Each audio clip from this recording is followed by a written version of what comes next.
Olá, meninas e meninos, vamos gravar agora a nossa aula de O Livro dos Espíritos, da quinta-feira, dia 21 do 5. Estamos estudando o livro quarto, capítulo 1, Penas e Gozos Terrenos, e vamos entrar agora no item 5 desse capítulo, que é preocupação com a morte. É a questão 941, né? Estamos caminhando para o finzinho aí do livro.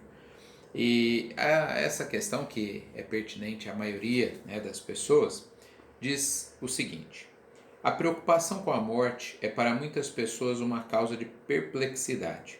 Mas por que essa preocupação se elas têm o futuro pela frente? Essa é uma questão, assim, ainda que nós espíritas tenhamos essa convicção, e praticamente todas as religiões falam que a vida continua após a morte do corpo físico, a gente tem que considerar o que se aprende da maioria das religiões. Então aqui o Espírito Verdade responde o seguinte: ó, quando elas são pequenas, dizem que há o inferno e o paraíso, e que é bem mais provável que ela vá para o inferno. Por quê? Ele aborda inclusive o seguinte: que coisas que são da natureza humana são vistas como pecado mortal. E aí então ela pensa, bom, então eu não tenho salvação. Vou dar um exemplo, né? Não é citado esse exemplo aqui. O sexo. O sexo é visto como pecaminoso, né? Como algo negativo por muitas religiões, proibição é feita a respeito dele. Na verdade, a doutrina espírita não nos diz isso. Ela diz que é um instrumento de progresso. O problema, como qualquer outra coisa, é o uso que nós fazemos desse instrumento de progresso. Eu me lembro, né, de uma passagem de André Luiz, agora não vou me recordar em qual dos livros, que ele visita o Ministério da Reencarnação e lá, ele entrando num departamento ali, ele percebe que tinha duas estátuas, né, de um corpo humano feminino e masculino, como se fosse, né, para nós aqui, de acrílico, né? E ele conseguia ver os plexos, né, os 7 centros de força iluminados. E ele ficou assim um pouco perplexo de ver que o centro genésico responsável pelas atividades sexuais era o mais luminoso. E aí ele questionou, né? Ele falou pro mentor, falou, mas não seria o cardíaco, né, o frontal, corolário, né? Não seriam esses os centros de força mais importantes? E aí o mentor disse, olha, para a maioria dos que ainda estão encarnados na Terra, vinculados ao mundo de provas e expiações, não descobriu as verdadeiras funções da sexualidade, da troca de energias, e por isso fazem tão mau uso, acabando por se comprometer na sua escalada evolutiva. Mas ele em si não é um instrumento de perdição, né, como muitas religiões apregou. Talvez vocês tenham assistido numa das palestras que o nosso companheiro de Bauru, escritor, palestrante Sidney Fernandes, ele fez aqui em Bebedouro. Ele comentou que quando pequeno, criança, era católico e ia ao catecismo. E que por volta dos 6, 7 anos, eu não me lembro ao certo quando ele conta que essa história se passou, ele começou a achar, pelas aulas que tinha no catecismo, de que ele ia para o inferno, né? De que estava irremediavelmente perdido pelos pecados, né, que ele tinha cometido ali com, imagina, 6 anos de idade. E que então a partir dali isso passou a assombrá-lo.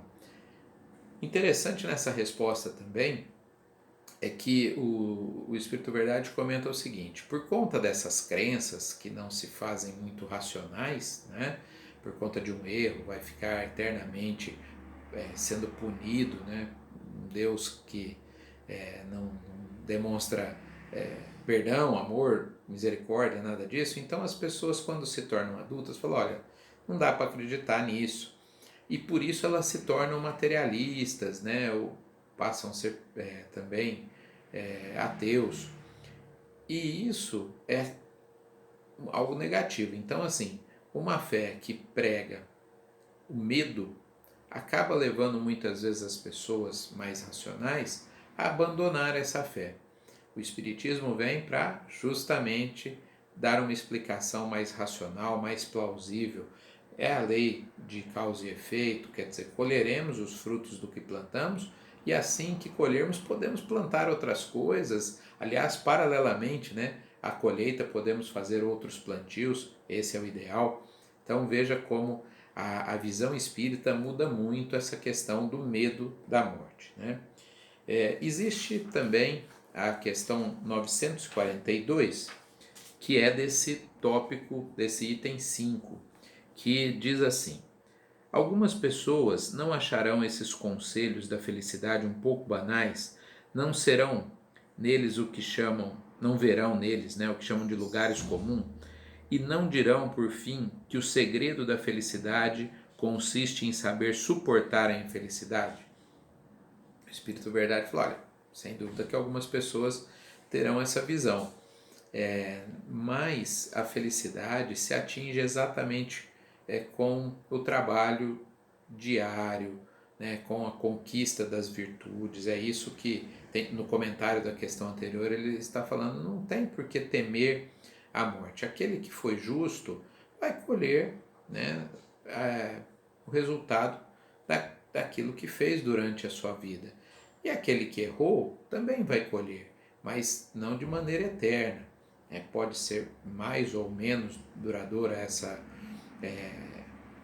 esse momento de sofrimento na erraticidade, né? Ou até nas próximas encarnações ainda a colheita terá que ser feita, mas mesmo assim não é eterna e é possível ser vencido aquele mal que nós cometemos.